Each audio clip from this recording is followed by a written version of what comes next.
Let us begin by understanding something that most people never question, the feeling of doubt. You have been taught, consciously or unconsciously, to treat doubt as if it were a signal of truth. When it appears, you pause, you hesitate, you reconsider your path.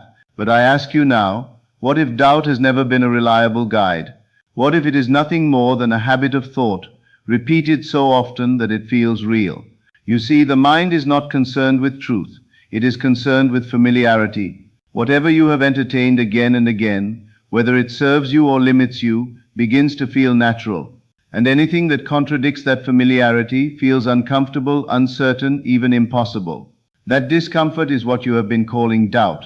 Think about it. When you decide to step into something greater, something beyond your past experiences, doubt immediately appears. Not because your desire is wrong, but because it is unfamiliar. The mind resists what it has not practiced. So doubt is not evidence that you cannot achieve something, it is evidence that you are thinking beyond your current conditioning.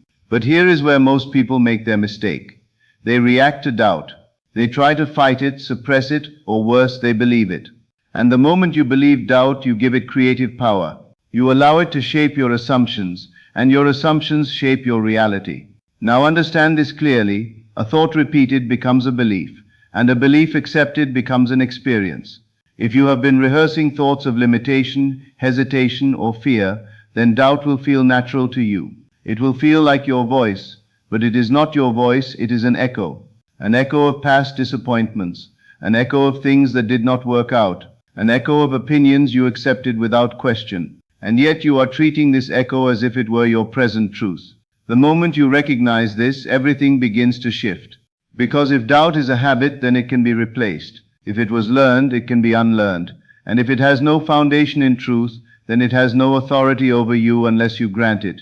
So instead of asking, why do I feel doubt, begin to ask a different question. What have I been repeatedly assuming that created this feeling? Because the feeling is not random. It is the product of inner conversation. And if you change the conversation, the feeling must follow. You are not here to eliminate every doubtful thought that appears. That is not your work. Your work is to stop identifying with it, to stop calling it me. Let it pass like a cloud, while you remain anchored in the assumption you have chosen. And this is where your power lies, not in controlling every thought, but in deciding which thoughts you accept as true. Because the moment you understand that doubt is not reality but repetition, you free yourself from reacting to it. You no longer bow to it. You no longer treat it as a warning sign. You see it for what it is, a pattern, nothing more. And a pattern, no matter how strong, can be broken the moment you refuse to continue it. Doubt is not your truth, it is only what you have practiced, and what you have practiced can be changed. Now, once you begin to see that doubt has no authority of its own, you are ready to understand the principle that replaces it. There is a law at work in your life, whether you are aware of it or not, a law that does not wait for permission, does not ask for effort, and does not respond to wishes but to assumptions. Whatever you accept as true, whatever you persist in feeling to be real, that is what begins to take shape in your world. Most people have been conditioned to believe in the opposite order. They say, I will believe it when I see it. But that statement has kept them bound to repetition. For if you only believe what is already visible, then you can only recreate what has already been experienced. You remain trapped within the boundaries of your past. But the one who understands this law reverses the process. They dare to assume before there is evidence. They accept the end before the beginning unfolds. And in doing so, they step into a new state of being that must in time express itself outwardly. You are not asked to force anything into existence. You are asked to accept it inwardly. There is a profound difference. Effort belongs to the world of doing, but assumption belongs to the world of being. And what you are being is always greater than what you are doing. Consider this carefully. Every outcome in your life is preceded by an inner acceptance. Whether it was success or failure, confidence or hesitation, at some point you assumed it. Perhaps unconsciously, perhaps subtly, but you accepted it as possible, even probable. And that quiet acceptance shaped your actions, your reactions, your decisions until it became fact. So the question is not whether this law works. The question is, what are you assuming right now? If you assume that something is difficult, you will experience resistance. If you assume that you are not ready, you will hesitate. If you assume that things take time, you will create delay. Not because these things are inherently true, but because you have given them life through your acceptance. And the moment you change your assumption, you begin to change the direction of your experience. This is why you must no longer wait for proof. Proof is always the echo, never the cause. If you look to the world for confirmation before you believe, you surrender your creative power. But if you decide within yourself, this is already mine, this is already done, you begin to align your entire being with that reality. At first, the mind may resist. It may say this is not real. There is no evidence. But remember, that voice belongs to the old pattern. It is not your guide. Your role is not to argue with it, but to remain faithful to the assumption you have chosen. Feel it as real, not forcefully, not with strain, but with quiet conviction. Let it become natural to you. Just as doubt once felt natural, let certainty take its place. The more you dwell in that inner acceptance, the less you will seek validation from the outside. And then something remarkable happens. Without struggle, without constant effort, your world begins to rearrange itself. Opportunities appear, circumstances shift, and what once seemed distant begins to feel inevitable. Not because you chased it, but because you became it inwardly first. For it has always been this way. You do not see and then believe. You believe and then you see. Now, as you begin to assume consciously and deliberately, another tendency of the mind will reveal itself, the urge to struggle with doubt. You will feel the impulse to fight it, to push it away, to eliminate it, as if it were an enemy standing between you and your desire. But this effort, though it seems reasonable, is the very thing that keeps doubt alive. What you resist, you give attention to. And what you give attention to, you sustain. So if you spend your energy trying to destroy doubt, you are in truth feeding it. You are acknowledging its presence as something powerful, something worthy of your focus. And in doing so, you unknowingly keep it active within you. Understand this clearly. The mind does not respond to what you reject, it responds to what you replace. If I ask you not to think of something, your attention is immediately drawn to it. In the same way, if you try not to feel doubt, you must first become aware of it, dwell on it, and struggle with it, and that very process strengthens it. So the way forward is not resistance, but redirection. When a thought of doubt arises, do not engage with it. Do not argue with it. Do not attempt to silence it. Simply become aware that it is present, and then gently turn your attention to the assumption you have chosen. This is not denial, it is discipline. You are selecting which inner conversation deserves your energy. For every doubtful thought, there exists an equal and opposite assumption that you can occupy. If the mind says this will not work, you need not debate it. You simply shift to, it is already working in my favor. If it says you are not ready, you move to, I am already capable and prepared. You do not fight the old voice, you outgrow it. Think of it as changing a station rather than trying to destroy the radio. The more you practice this, the more natural it becomes. At first, it may feel as though you are pretending, as though you are choosing something that is not yet real. But remember, everything that is now real was once imagined. Everything that now feels natural was once unfamiliar. You are not creating something false. You are selecting a new state of being, and a state once occupied consistently must express itself. This is why replacement is so powerful. It shifts your identity without struggle. It moves you from reaction to creation. Instead of being at the mercy of every passing thought, you become the one who decides which thought becomes dominant. And dominance is not achieved through force, it is achieved through persistence. You do not need to win a battle against doubt, you simply need to stop giving it a stage. Each time you return to your chosen assumption, you weaken the old pattern and strengthen the new one. Quietly, steadily, without strain, the balance begins to shift. There will come a moment when the thoughts that once felt overwhelming no longer carry weight. They may still appear, but they will feel distant, almost irrelevant. Not because you eliminated them, but because you replaced them so consistently that they lost their influence. This is the transformation that most seek, but few understand. It does not come from force, but from selection. It does not come from struggle, but from alignment. So let doubt speak if it must, but do not answer it. Let it pass through your awareness without acceptance, while you remain faithful to the assumption you have chosen. For in the end, it is not the thoughts you fight that shape your reality, it is the thoughts you continue to believe.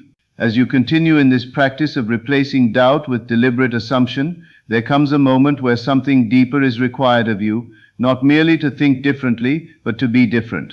For it is not enough to say, I believe this will happen. You must move into the state where inwardly it has already happened. This is where most falter.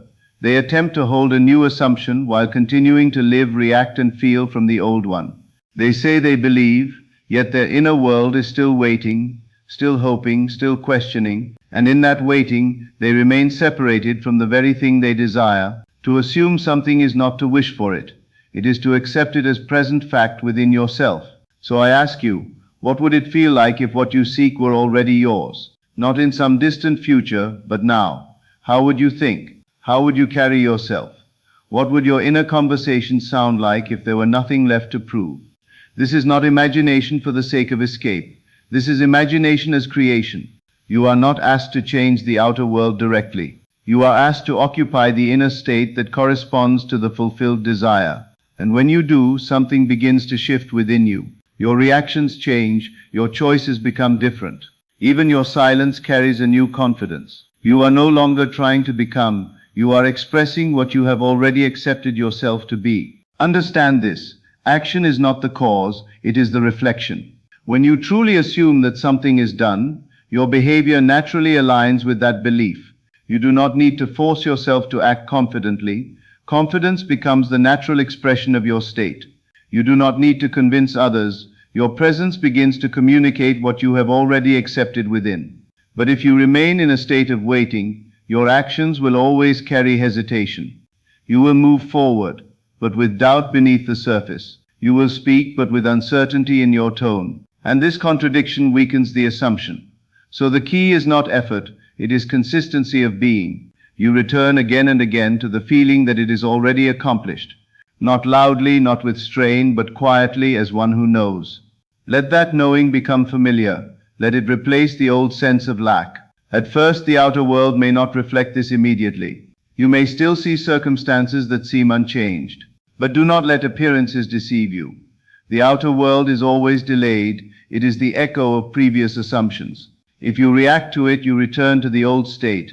But if you remain faithful to the new state, the echo must change. You are not acting as if to trick reality. You are acting from the awareness that reality has already shifted within you, and this inner shift is the only cause that matters. So walk in the world with this quiet certainty. Let your thoughts, your reactions, your expectations reflect the version of you who has already received, not in arrogance, not in pretense, but in calm acceptance. For when you truly accept that it is done, there is nothing left to chase, nothing left to force, nothing left to doubt. And in that stillness, reality has no choice but to follow. Live from the end, and the end will become your beginning. Now, as you begin to live from the end, to feel the reality of your desire is already fulfilled, you may wonder why it does not feel completely natural at once, why the old thoughts still attempt to return, why the familiar patterns still try to reclaim your attention. And the answer is simple. Whatever has been repeated the most will feel the most real. Your mind is shaped by repetition. Not by intensity, not by occasional effort, but by what you consistently return to. The thoughts you have entertained day after day, the inner conversations you have accepted without question, these have formed the foundation of your present experience. So if doubt has been repeated for years, it will not disappear in a single moment, but it will weaken inevitably as you begin to replace it with something new. You are not trying to force a sudden transformation. You are establishing a new rhythm of thought. Consider how easily a negative idea becomes believable when it is repeated. If you tell yourself often enough that something is difficult, you begin to feel resistance before you even begin. If you quietly accept that something is out of reach, your entire being aligns with that assumption without effort. This is not because the idea is true, but because it has been practiced. In the same way, what you choose to repeat consciously begins to take root. At first it may feel unfamiliar. It may even feel artificial. But that is only because it has not yet been given enough attention to become natural. Persistence bridges that gap. Each time you return to your chosen assumption, you are laying a new foundation. Each time you redirect your inner conversation, you are strengthening a new state. You may not see immediate results, but something is changing beneath the surface. The mind is being reshaped, quietly, steadily, in ways that cannot be reversed once established. Do not underestimate the power of this quiet repetition. It is not dramatic, it does not demand strain, but it is absolute in its effect. What you return to again and again will eventually feel like truth, regardless of what the outer world once showed you.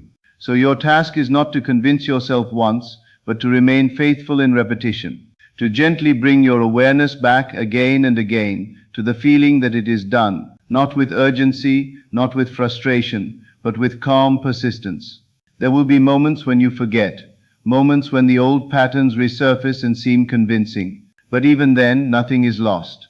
The moment you become aware, you have the opportunity to return, and every return strengthens the new direction.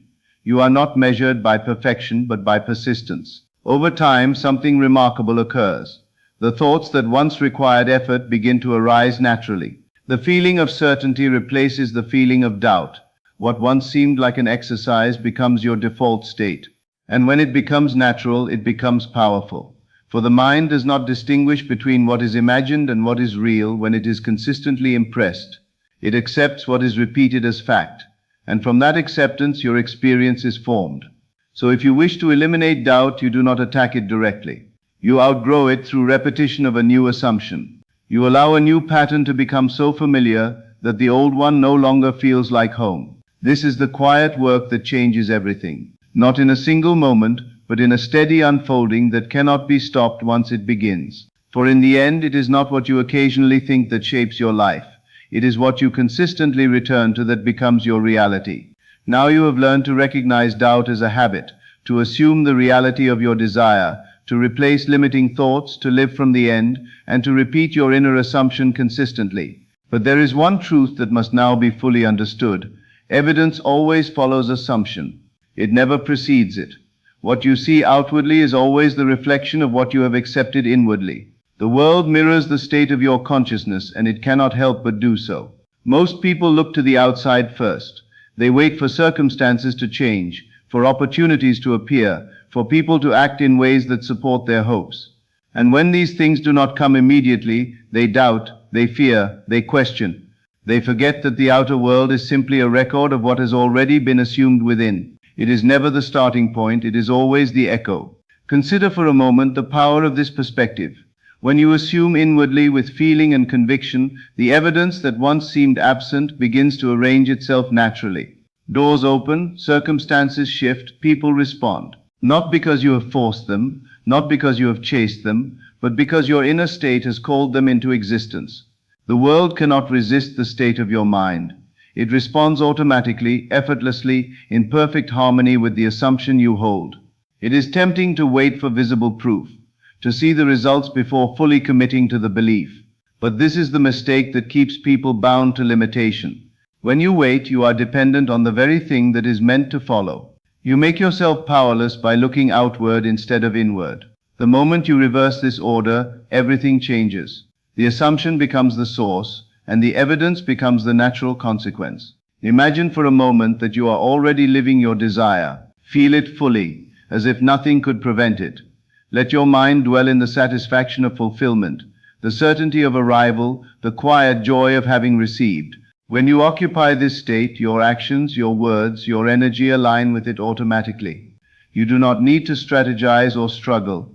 The outer world will simply follow, because it always follows what has been accepted inwardly. You must understand that the outer world is not against you. It is simply neutral, reflecting what you believe about yourself and your circumstances. And so the question is never, will this happen, but rather, have I assumed it fully and consistently within? As long as the assumption is real in you, the world cannot help but mirror it. Any delay is only a reflection of previous assumptions, not of impossibility. And here lies the freedom. You are not at the mercy of events, people, or timing. You are at the mercy only of your own consciousness. The evidence will inevitably appear because it must. It cannot do otherwise. The universe is obedient to your state of being. It is not blind. It is not arbitrary. It is precisely aligned with what you accept as true. So you do not chase proof.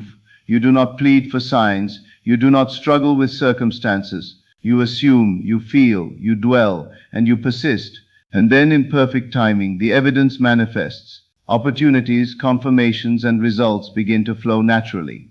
You see the reflection of your inner state, and there is no doubt, no hesitation, no question left.